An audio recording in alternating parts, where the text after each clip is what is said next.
Part 1 of OTA previews as competition begins on both sides of the ball. Woo!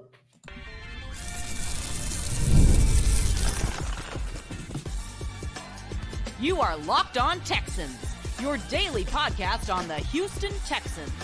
Part of the Locked On Podcast Network.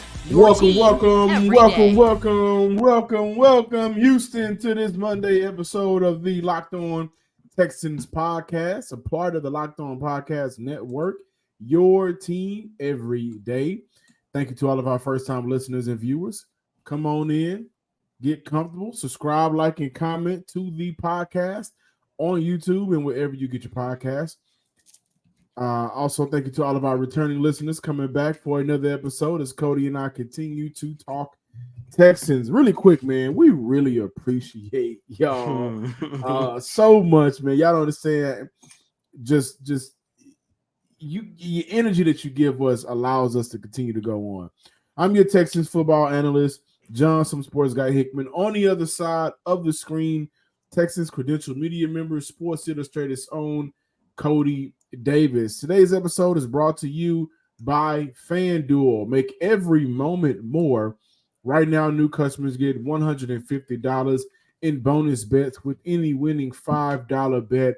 That's $150 with any $5 bet. Visit FanDuel.com/locked-on to get started. Cody, take it away. And with today being May 20th, this means that the Houston Texans are holding the very first day of OTAs at NRG Stadium at the Houston Methodist Training Center, by the way. And ladies and gentlemen, tomorrow, John and myself, we will be out there at OTAs previewing, writing down, sharing videos, coming back on this podcast, talking about everything that's going on out there at OTAs. Very exciting time. John, it's exciting, but I hate this time only because with the schedule release, with OTAs, I'm ready for some football. I'm ready to be inside NRG Stadium every single day. But after OTAs, there's that big break, and then I'm going to be hurt. But other than that, man, this is what we're going to have to do until the start of training camp. But today is going to be the first of a two-part series that John and myself are going to do. We're going to look at both sides of the ball and highlight players to where the start of OTAs as of right now is going to be very important, very beneficial for every single one of these players. And when we look at some of these players, we're not going to just look at them and say whether or not they're going to make the 53-man roster. It's going to be what can they do to get more responsibility for the 2024 campaign? What can they do in order to be a potential starter? What can they do in terms of helping this organization get to where they want to get to for this upcoming seasons? But before we get into that, John, today also marks the very first day, the competition that you and I've been talking about throughout this whole entire offseason. Who is going to start opposite of Derek Stingley Jr.? And there was some event over the weekend that let us know that Steven Nelson time here in the city of Houston is definitely done. Yeah, man, I didn't know what was going on with that. Steven Nelson took a shot at D'Amico Ryans, called him Milk Dud. Presumably, we believe it was D'Amico Ryans. That led to a little bit of lip wrestling on the social media, but we know that he ain't returning back. According to him, he said he gave him a lowball offer, which kind of makes sense when you look at the deals. Jeff Okudah guy, CJ Henderson guy, and Houston's first pick being Kamari Lassiter, so that makes sense in terms of money wise. But overall, I thought that was just very unprofessional, and just whether he meant it in a joking matter or not, this was during the storm and tornado, and he was like, where's your McVille beefhead persona now in times of need? You guys may not know me, but Cody knows me. Sometimes if you're going to do the deed, just get the deed done, and everything else that may be going on personally don't need to be included. So he ain't going to return back to Houston. I would be shocked if he returned back to Houston, which is crazy because a lot of people, Big Sarge included, mentioned that he is a great person to talk to in the locker room. He's been a great teammate in Houston, but it always felt like his time was going to come to an end since last summer he bumped heads a little bit with Nick Caserio. General Manager Nick Caserio. Moving forward, hopefully he has a prosperous career to end off his career. I think he has football left. But in that situation, in the time of need, people are letting in.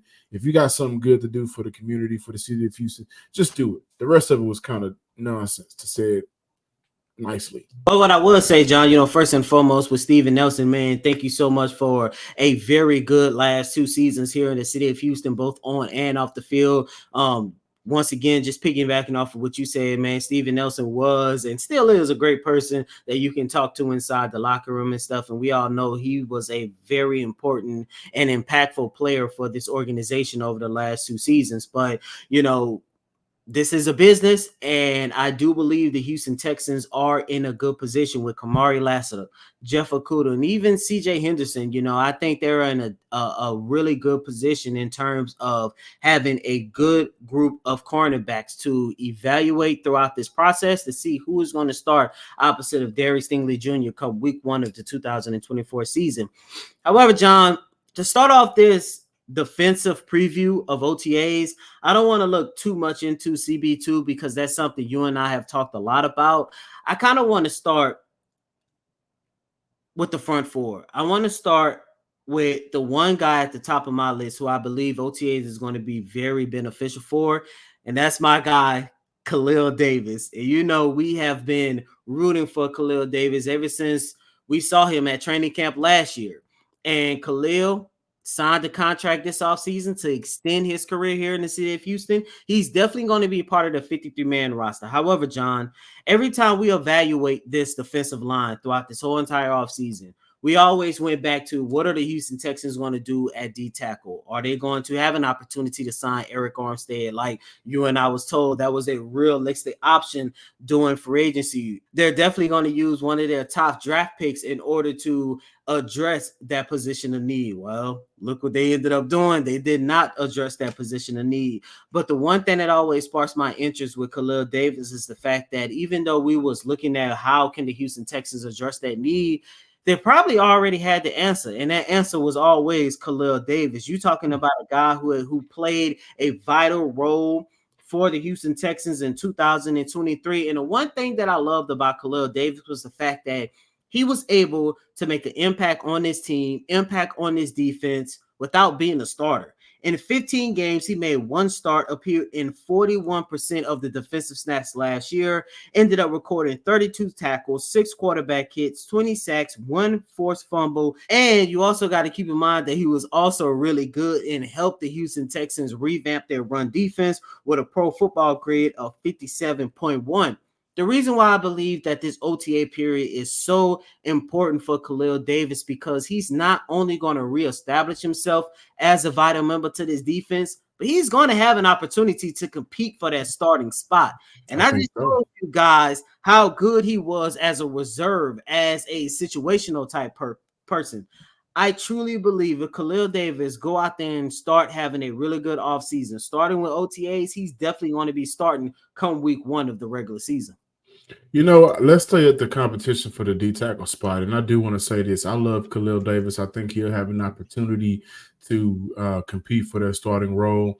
But I also want to say, and he's one of my favorite players on this team. You guys know that we've talked about it a lot. But I also want to say sometimes the best version of a guy is as a situational player.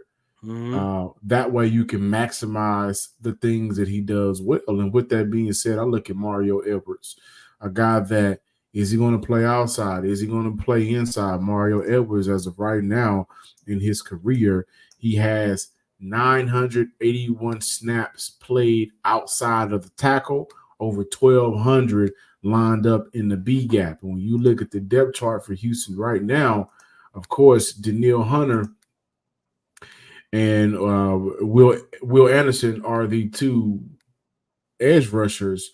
Right now they have Fadakowski as a starting D tackle, Danico Autry as your starting D tackle.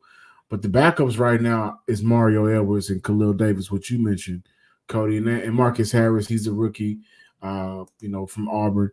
But I like more Mario Edwards and what he can bring to a team. And his career has 23 sacks. right? 112 hurries according to PFF, 29 QB hits, 164 total tackles, again, according to PFF's 101 defensive stops, 2 seasons of 20 or more defensive stops. He's a guy that I believe, again, like Khalil Davis, who a lot of times early on in Mario Edwards' career when he was drafted to Oakland, and he's been in the league since 2015, and I didn't necessarily realize it's been nearly 10 years for that young man. But he came into the league as a starter primarily, second round pick out of Florida, 35th overall selection, was a starter up until, you look at 2017. 2018 is when they really started to understand that maybe he could be more of an impactful player. That's when he was brought over to the New York Giants. From 2018 to last year, he's played for the New York Giants, New Orleans, Chicago for 2 years.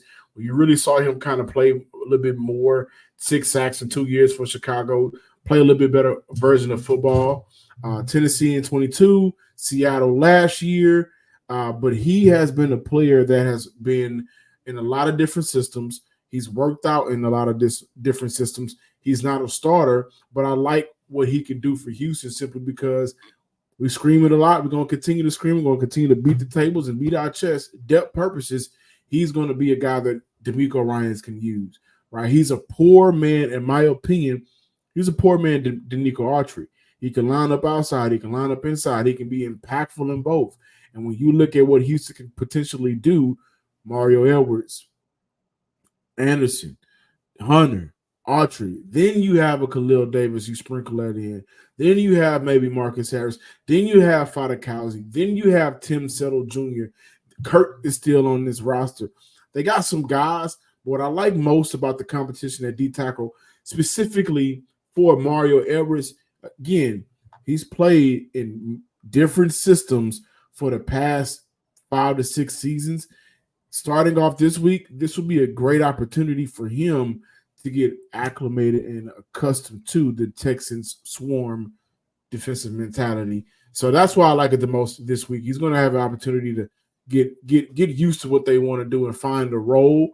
Coaches will be able to find a role for him. Your D-line coach, your Matt Burke, your DC, DeMeco Ryans. And then from that role, like Khalil Davis, they'll be able to find a way to figure out how can we maximize this player and what he does well. Sorry, New York Knicks fans. It was a rough day for the New York Knickerbockers. If you bet money on Jalen Brunson to hit the over on 25, I apologize. Lost money. But if you put money on Tyrese Halliburton, I'm pretty sure if you took the over, you won some money.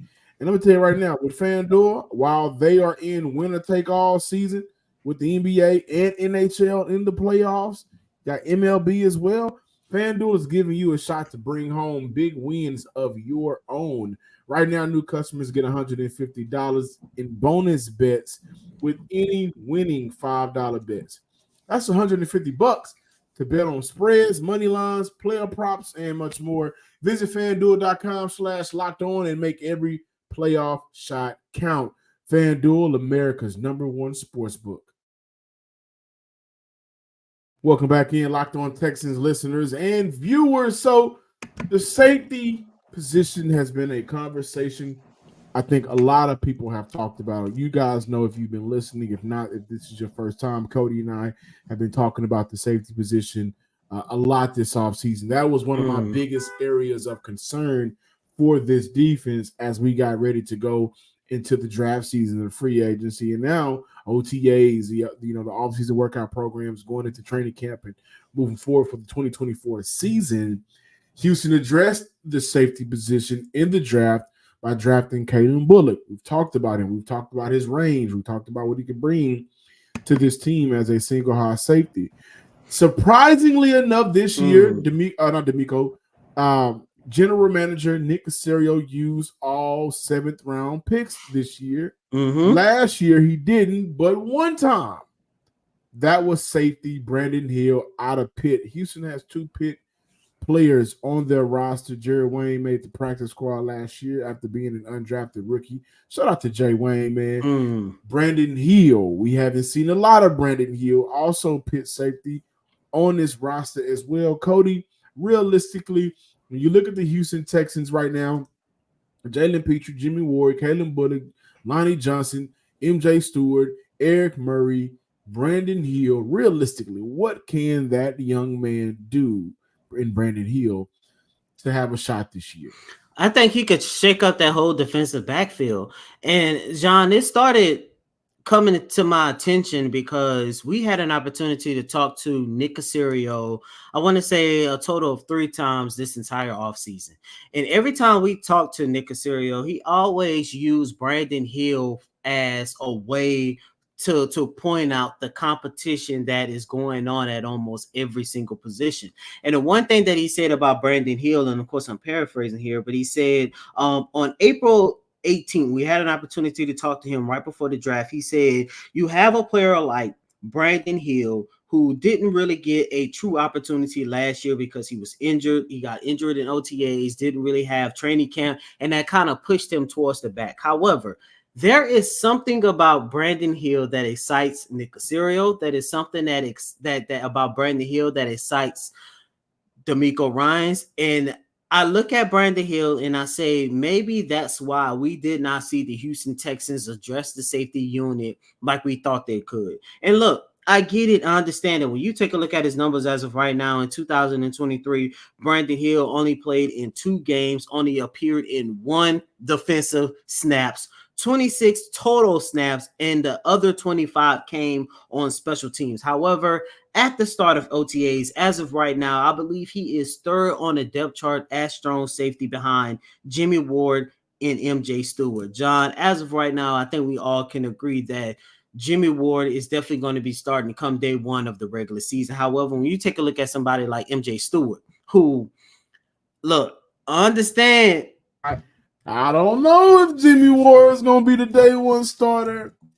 You don't think?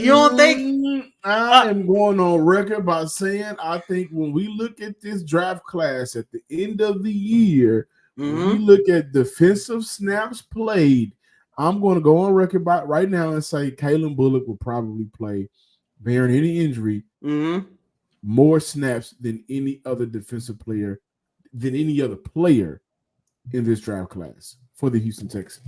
With that said, you said barring any injuries. Does that include Jimmy Ward being healthy or not?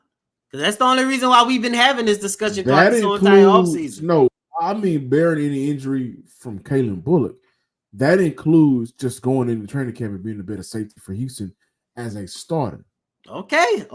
We'll see. So let me paraphrase that. At least as of right now, for me, Jimmy Ward would be the day 1 starter. However, when I look at somebody like MJ Stewart, MJ Stewart has been decent for the Houston Texans as of right now. You saw what he was able to do last year before he went down with his respective knee injury.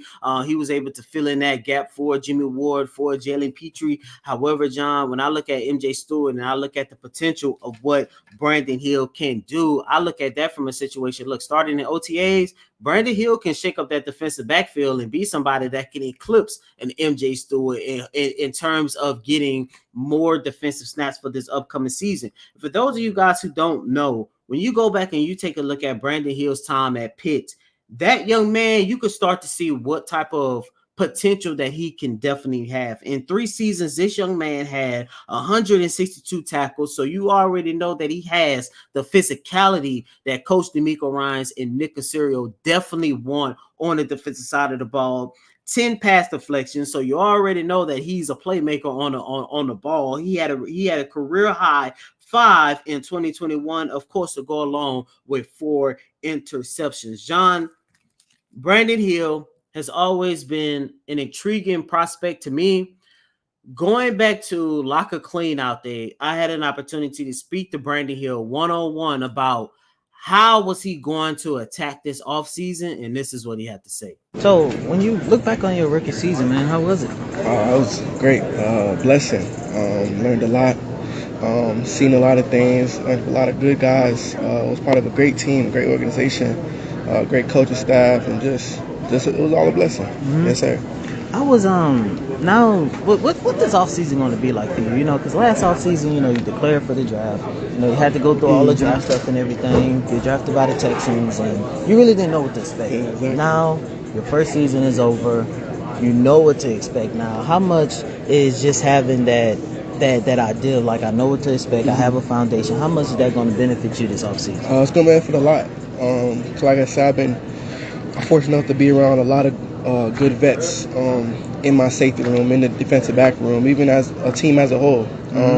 So I've been getting little nuggets from everybody and just incorporating that into my daily routine, into my form of play, into my habits and my just when I'm around the locker room and the facility. So definitely going to take everything I've learned this year and for next year and just incorporate that and just use that and just grow from that. And like I said, this off season, I'm still trying to figure out like what I should do. Like I said, it's my first one, so really trying to figure out what to do with all that time on my hands. But definitely, older guys told me to get away, get your mind right, and just be ready to come back and work. So definitely going to take everything I've learned and, feel me, grow from it and move forward. Who are some of the vets that, you know, kind of like helped you out? Oh, and got Jimmy Ward, MJ Stewart, Eric Murray, Kareem Jackson.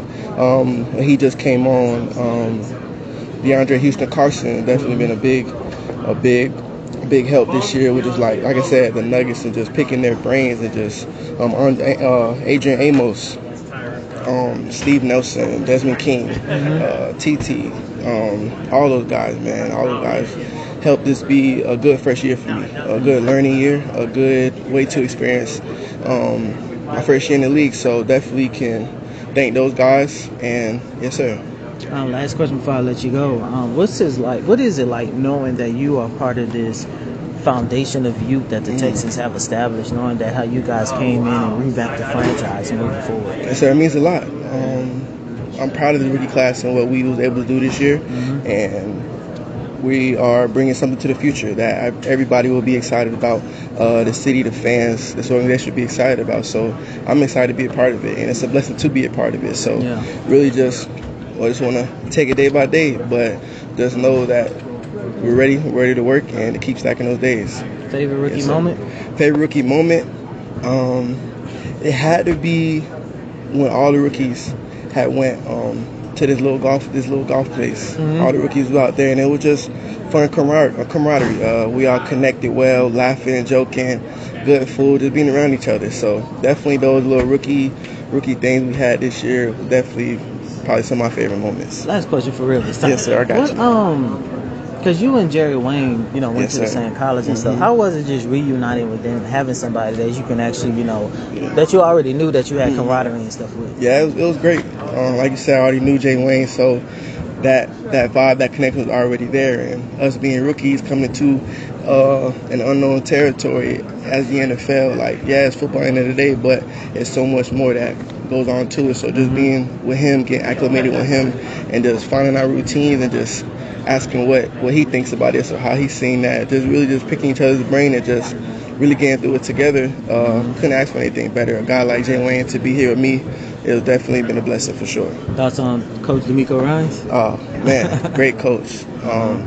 A great teaching coach, great hands-on coach, and he wants the best out of his guys. So I definitely appreciate Coach D'Amico Ryans this year.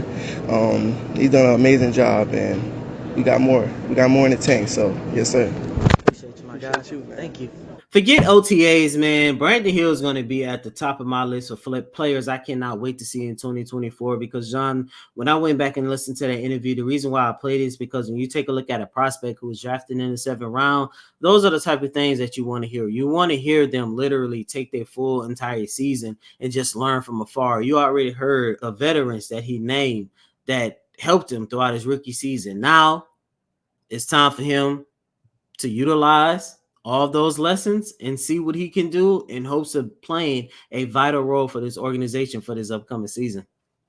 Hearing somebody call you yes, sir, it's crazy, man. We were getting old. After it was over, I told Brandon, I said, just call me Cody. Don't say yes, sir.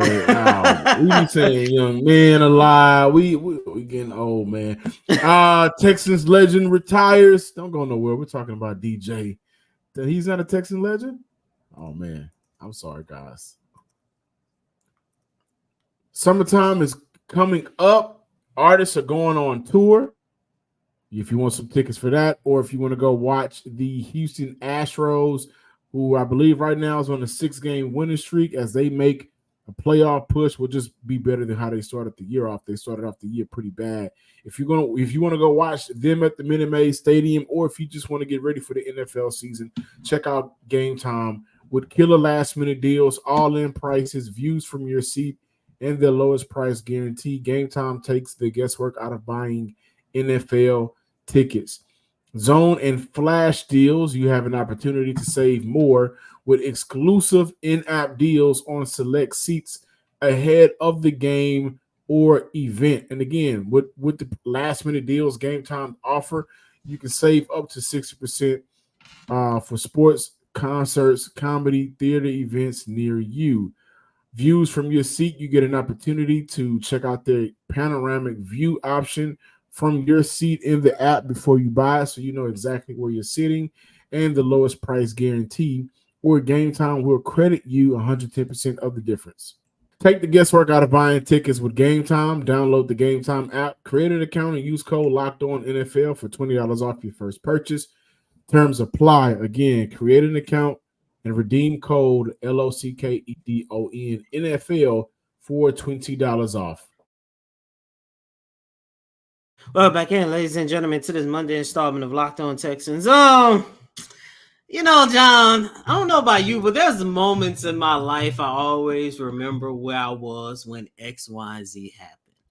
And I remember where I was the morning of March 20th, 2020. Give you guys some behind the scenes stuff. Ever since John and myself been working together, more so on Locked On Texans, every morning around 10 o'clock, I always hit them with the we start planning out the show.